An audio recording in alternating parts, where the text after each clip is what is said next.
Hello. This is a continuation of my summary of Alistair Parker's book, The Second World War, this one dealing with Japanese conquests up to the Battle of Midway. It comes from chapter 6 of his book, Japanese Victories and Disappointments, December 1941 to August 1942. After Pearl Harbor and the destruction of the two British warships off the coast of Malaya, which I mentioned in the previous video, there was no naval barrier to the Japanese advance. On land, while the combined British forces, British, Australian and Indian, in Malaya and Singapore outnumbered the Japanese, they lost. They had no tanks. The Japanese had 150. The British air defences were also weak. The conquest took the Japanese only 10 weeks rather than the expected 15. It's a myth that Singapore was an impregnable fortress.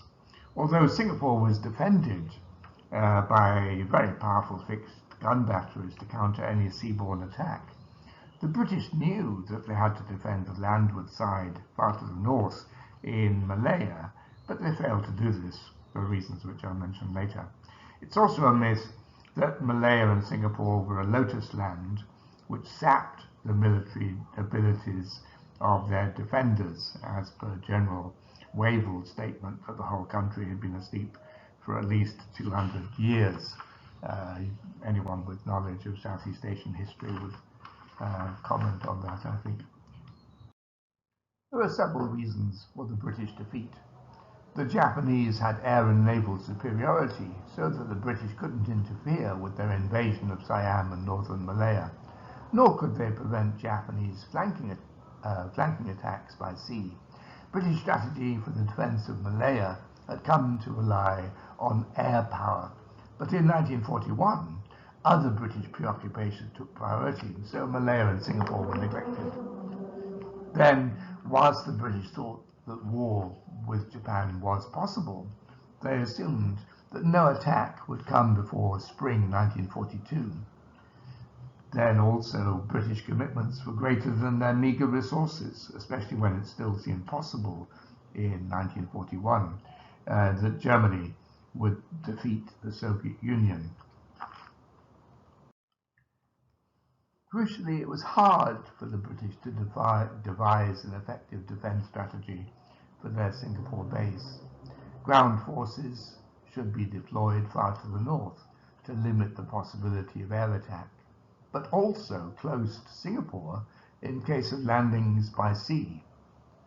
Crucially, the Japanese attack force was well trained, experienced and battle-hardened. The British weren't. The Japanese had a much greater level of military effectiveness than the British.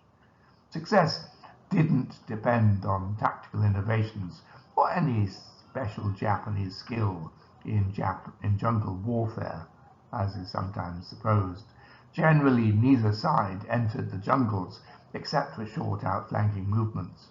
The Japanese and their tanks used the British-built roads in their advance to the south. There is also military prowess. This is a major factor. The Japanese were good soldiers. They had a good level of education and a strong sense of obligation to the groups to which they belonged, and an unusually firm belief that combat was honourable. The Japanese units in Malaya were among their best troops. The British Commonwealth forces lost about 140,000 men, including non-combatants. These comprise 67,000 Indians, 38,500 British, 18,500 Australians, and 14,000 local volunteers. The Indian soldiers were volunteers, effectively mercenaries, with a largely British officer corps. They were drawn from a highly complex society and comprised men of a diversity of religions, customs and languages. There was no unifying national identity. Moreover, wartime expansion had created many problems. So the British Indian Army had 220,000 men in January 1940, and this increased to 856,000 by January 1942. Experienced officers were training new recruits, and new British officers were inexperienced and were not able to speak Indian languages. Many of the troops had only been soldiers for a short period of time, were completely inexperienced, poorly trained, lacked knowledge of artillery and tanks, and might even be illiterate. Some of the Australian units were experienced and put up a tough resistance, but many of the newly arriving British and Indians were poorly trained as well as inexperienced. British officers failed to develop clear or orderly chains of command or rapid and effective liaison with neighbouring units. The Australian officers disliked the public school affectations of the senior British officers. After the Japanese had got through to the island of Singapore, were 3 miles from the town centre, and the water supply had been broken, General Percival, the British commander, surrendered, the largest capitulation in British military history. There was disorder amongst armed deserters, who had often not been in combat. With the Japanese defeat of the American and British navies and of the British land forces in Malaya, there was no adequate force to stop them seizing the Dutch East Indies, the most important item in their program of grasping economic self-sufficiency, according to Parker. The conquest of Malaya and the Dutch East Indies gave Japan control over 3/4 of the world's natural rubber, 2/3 of its tin, and most importantly, enough oil to meet all of Japan's needs, provided it could be transported to Japan. Japan's ultimate objective was to secure enough territory and outlying bases to guard its economic sphere against all but the most determined, sustained, and costly attacks. In the Philippines, superior Japanese forces quickly isolated the Americans in the Bataan Peninsula, which held out until the 9th of April 1942, as well as the fortress island of Corregidor, which was taken on the 6th of May. An initial 2 divisions, later reinforced with another 2 after the fall of Rangoon, pushed the British out of Burma. In the Pacific, Japan sought to create a perimeter of defended island bases. They already had Iwo Jima and some of the Mariana, Caroline, and Marshall Islands, and added Guam at the war's outbreak, and Wake Island, taken on the 22nd of December after fierce American resistance. They also occupied Makin and Tarawa in the Gilberts, and New Ireland and New Britain, including the important base at Rabaul. To prevent the possibility of the Japanese taking Madagascar, the British seized the island from the Vichy French in May 1942, lest it become a Japanese base on the western side of the Indian Ocean. Their successes decided the Japanese High Command to push the Japanese perimeter further outward so as to cut communications between the United States and Australia by seizing bases in Papua and the Solomons, and eventually take the New Hebrides, Fiji, and Samoa. Bases in northern Papua were taken early in 1942, and Bougainville and other islands in the Solomons in late March, and later Tulagi further south. But a seaborne attack on Port Moresby in southern Papua failed, the first serious Japanese setback. The revival of Allied resistance. The Japanese fleet, which had assaulted Pearl Harbor, later appeared in the Indian Ocean, inflicting serious losses on British ships. But Japanese carriers suffered serious losses in these engagements from the British Royal Air Force in Ceylon. The American Navy and Army Air Force, meanwhile, contrived to bomb Tokyo. and General MacArthur was sent to Australia to command and encourage Australian self-defense by the promise of American reinforcement, on which Australia and New Zealand now had to rely after the defeat of the British in Singapore.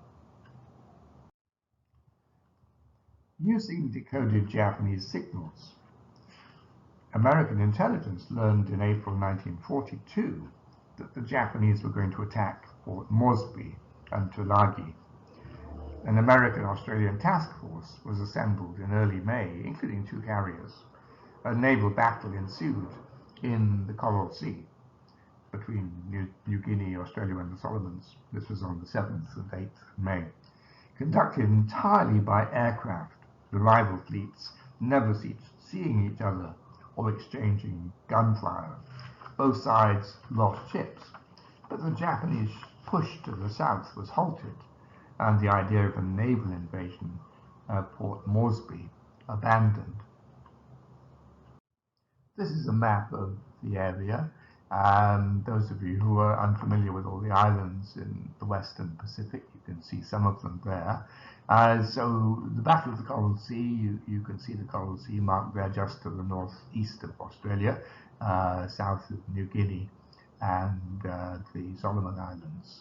And the map shows you the extent of the Japanese advance, both in the Southwest Pacific and in through Southeast Asia by April 1942. Then there occurred the very significant Battle of Midway. The Japanese needed to seriously weaken the American fleet in order to proceed with their plans. They planned to take Midway Island, hoping that this would lead to a decisive engagement between the American Navy and the massive Japanese battle fleet that had been assembled west of Midway. Commanded by Admiral Yamamoto himself aboard the Yamato, this comprised 11 battleships, 10 cruisers, 44 destroyers, 4 fleet aircraft carriers, and 1 light carrier. The Americans were heavily outnumbered in this battle, but through signals intelligence they knew the Japanese plans, as well as of a diversionary Japanese attack on the Aleutian Islands to the north. Though the American fleet was smaller, they had the significant advantage of surprise. The Japanese didn't know that they were there. The Japanese attack on Midway began on the 4th of June, with carrier aircraft, and the American planes were then launched, destroying all 4 of the major Japanese carriers before the end of the day. Without air cover, the rest of the Japanese fleet withdrew. The limit of Japanese power had been reached, and the Japanese were now thrown onto the defensive. This is a map of Japanese expansion across the Pacific up to April 42, and that's the solid line. And then you can see with the dotted line Yamamoto's plan for further extension, including Midway, which is a tiny atoll up there in the North Pacific west of Hawaii, and that all comes to naught. Meanwhile, the war, of course, was continuing. The Japanese advances were now halted, and although they enjoyed many later tactical successes and fought a formidable war of defense with many grim battles, the tide had been turned. On the 11th of July, 1942, they cancelled their plans to seize New Caledonia, Fiji, and Samoa, having given up the idea of taking Port Moresby in Papua by sea.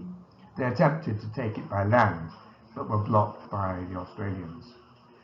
On the 7th of August 1942, American forces landed in Tulagi and Guadalcanal in the Solomon Islands. A reconquest had begun, with both fierce fighting and continuous hardships from the climate on both sides. Many thanks to my patrons, and thanks to you also for your that you've been listening up to now. So you're very welcome to support my channel if you will please do like, comment and share on the videos. Subscribe if you want to be notified of future videos. This really does help me. And if you want to provide practical support, I'll give links to my Patreon and PayPal accounts below. Next week we'll talk about the War of the Atlantic. Have a good day.